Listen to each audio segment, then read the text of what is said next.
मैं इस समय खुमेरा में हूँ और यहाँ पर ये आप देख रहे हैं पीछे से घोड़े खच्चर यहाँ पे चल रहे हैं लगातार। इनका आज कैंप है यहाँ पे। तो मेरे साथ हैं जो मजदूर नेता हैं, पूर्व में लंबे समय से केदार घाटी के लिए इधर काम कर रहे हैं, श्री अवतार सिंह नेगी, असंगठित मजदूर यूनियन के प्रदेश मंत्री थे जी। यहाँ पे ये आजकल चल रहा अभियान, ये घोड़े खच्चरों का कैसी कैसी स्थितियाँ हैं। नमस्कार भाई साहब, मैं इस अवसर पर आपका बहुत बहुत हार्दिक अभिनंदन करता हूं कि आप केदार घाटी में आए हैं और आपने इस वर्ग की सुध लेने का काम करके इस प्रकार का समाचार बनाने की आपकी कोशिश है और लगातार आप देखे जाते हैं।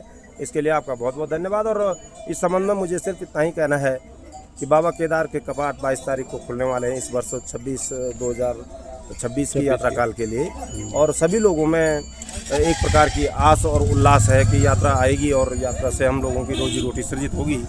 और निश्चित तौर पर केदार बाबा की यात्रा न सिर्फ एक धार्मिक यात्रा है, बल्कि ये हमारे जनपद वासियों के लिए एक बहुत बड़े आर्थिकी का केंद्र है। तो इसको लेकर के घोड़े खच्चरों का लाइसेंस किया जा रहा है, बनाया जा रहा है, रजिस्ट्रेशन सैंपलिंग हो रही है, बीमारी की जाँच हो रही है। और इसी परिप्रेक्ष्य में जो है इनका इंश्योरेंस भी इस बार सरकार ने कंपलसरी किया हुआ है। हालांकि हमने उस कंपलसरी पर एक सवाल करने की कोशिश की थी, हम नाकामयाब हुए हैं उसमें, उस सवाल को करने में।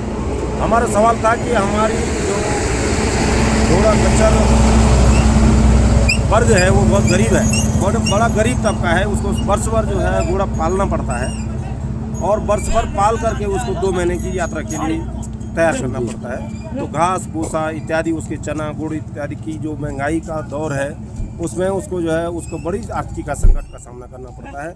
और गरीब वर्ग के लोग बीमार हो जाते हैं, उनके पारिवारिक कार्यों की उन पर जिम्मेदारी रहती है। तो वो इस समय ऐसी हालत में नहीं है कि एक जोड़े का वो जो है 8600 रुपया कहीं से करके ला सके। और ये बड़ी दयनीय स्थिति हो रखी है। लोगों ने कर्जा निकाल करके न जाने, मैंने रोते हुए देखा है लोगों को, और वो नहीं भर पाए। लेकिन सरकार का अड़ियल रुख था और इस अड़ियलपंथी में सरकार ने लोगों से पैसा लेकर के जो कंपनी बजाज और दूसरी कंपनी क्या है यूनाइटेड करके बिठा रखी है, उनके पक्ष में पैसा डलवा करके इंश्योरेंस को कंपलसरी करा दिया है। और मजबूरी थी लोगों की, जिस प्रकार से अग्निवीर भर्ती में लोग मजबूरी में जा ही रहे हैं। जब आर्मी की भर्ती ख़त्म कर दी है तो अग्निवीर ही एक विकल्प है, तो उसमें जाना मजबूरी है। उसी प्रकार से कहा गया कि बिना इंश्योरेंस के आपको लाइसेंस नहीं प्रदत्त किया जाएगा यात्रा मार्ग पे काम करने का। तो उस मजबूरी को देखते हुए लोगों ने कर तो दिया, लेकिन रहा बड़ा पीड़ाजनक। और ये है कि बड़ा हमने उसको उठाया, क्षेत्रीय विधायक को भी हमने उसमें काफ़ी वार्तालाप किया था और उप जिलाधिकारी और जिलाधिकारी जी को भी कहा, शासन में भी हमने बात की थी।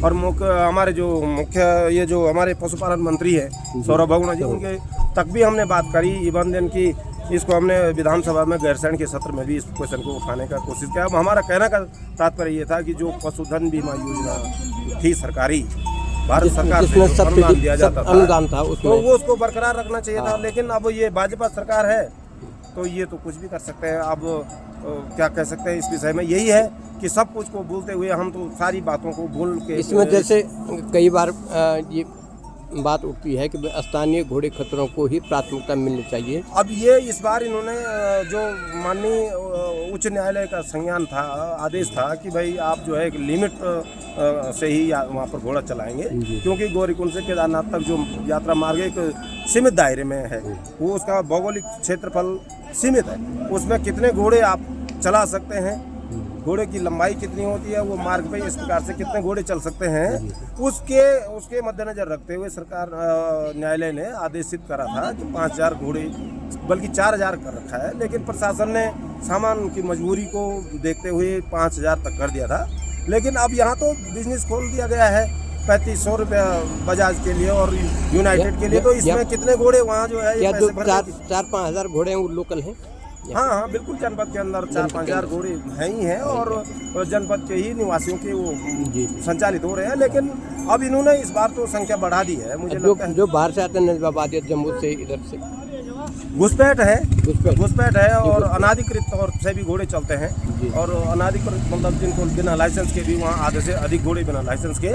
और रास्ते में चालान नामक एक दुकान प्रशासन की होती है कि जिन पे कुछ नहीं मिलता उनका चालान काट। तो क्या चाहते हैं आप लोग, जैसे अब प्रशासन हम तो से ये कि कह इस रहे हैं तरह कि से- प्रशासन को इसको बहुत संवेदनशीलता से लेना चाहिए और इसको जो है एक वास्तविक स्वरूप देने के लिए और जनपद के निवासियों के लिए एक रोजी रोटी को मजबूत करने के लिए इसको गहराई से देखा जाना चाहिए। इस प्रकार से तो चलने वाला नहीं है।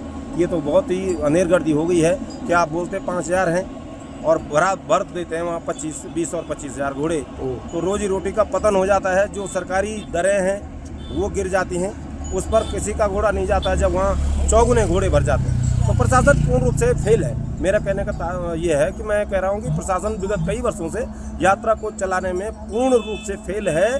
वो तो भगवान भरोसे चल ही रहा है, भगवान केदार बाबा की कृपा है कि जो यात्रा चल रही है, नहीं तो ये तो जाम लगवा देते हैं। इनका व्यवस्थापन यह है कि गौरीकुंड में 3-3 घंटे तक माल का घोड़ा जाम में फंसा रहता है। रास्ते में रामबाड़ा के पुल पे 3-3 घंटे तक जो है यात्री चढ़े हुए हैं घोड़ों में और 3-3 घंटे तक जाम लगा। तो क्या व्यवस्थापन है?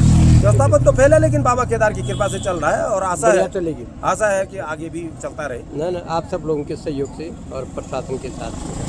ठीक है, धन्यवाद।